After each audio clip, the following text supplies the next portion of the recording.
Hello everyone, welcome back to our channel Mouni's kitchen vlog. మీలో ఎంతమంది first time నా videos చూస్తున్నారు? నేను ఇంతకుముందు చాలా వీడియోస్ చేశాను, చూడకపోతే వెళ్ళి చూసేయండి. మీలో చాలా మంది నా వీడియోస్ చూస్తున్నారు కానీ సబ్స్క్రైబ్ చేసుకోకుండా చూస్తున్నారండి. ప్లీజ్ సబ్స్క్రైబ్ చేసుకొని చూడండి. హే గాయ్స్, అందరు ఎలా ఉన్నారు? నేనైతే చాలా చాలా బాగున్నాను.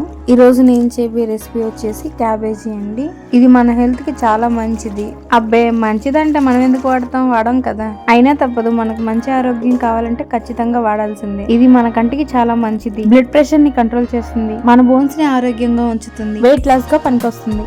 దీన్ని ప్రిపేర్ చేయడం కూడా చాలా ఈజీ అండ్ సింపుల్ వే. దీన్ని మంచిగా వాష్ చేసుకొని చిన్న చిన్న ముక్కలుగా కట్ చేసుకొని పసుపు నీటితో కడుక్కొని ఒక ప్లేట్ లో అయితే పెట్టుకోవాలి. నెక్స్ట్ స్టవ్ ఆన్ చేసి స్టవ్ మీద ప్యాన్ పెట్టి ఆయిల్ పోసుకొని ఆవాలు, జీలకర్ర, ఎండుమిర్చి, కరివేపాకు వేసుకొని పోపు పెట్టుకోవాలి. అండ్ నెక్స్ట్ వాష్ చేసుకున్న క్యాబేజీ ముక్కల్ని కూడా వేసుకోవాలి. నెక్స్ట్ చిటికెడు పసుపు, కొంచెం ఉప్పు వేసుకొని బాగా కలుపుకోవాలి.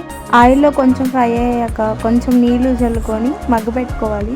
మూత పెట్టుకొని 10 మినిట్స్ అయితే కుక్ అవ్వనివ్వాలి. 10 మినిట్స్ తర్వాత మూత ఓపెన్ చేసి మంచిగా కలుపుకోవాలి. 80% కుక్ అయిన తర్వాత మీ స్పైసీ లెవెల్కి తగ్గట్టుగా కారాన్ని యాడ్ చేసుకోవాలి. లాస్ట్ దించుకునే ముందు కొత్తిమీర చల్లుకొని దింపుకుంటే సరిపోతుంది. అంతేనండి, సో సింపుల్ అండ్ హెల్దీ అయిన రెసిపీ అయితే రెడీ. 100,000 ఖర్చు పెట్టి ఆ చెత్త ఈ చెత్త తినే బదులు ఇలాంటి మంచి మంచి హెల్దీ అయిన రెసిపీస్ ట్రై చేయండి. మీ కంటికి మంచిది, ఒంటికి మంచిది.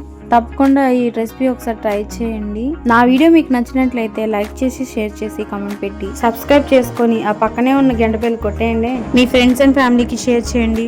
అండ్ ప్లీజ్ అండి మన ఛానల్ సబ్స్క్రైబ్ చేసుకొని చూడండి. Next a type of recipes కావాలో కామెంట్ చేయండి. మంచి మంచి వీడియోస్ తో మీ ముందుకు వచ్చేస్తాను. Bye guys, see you all in next another cooking video. Until then, stay tuned guys.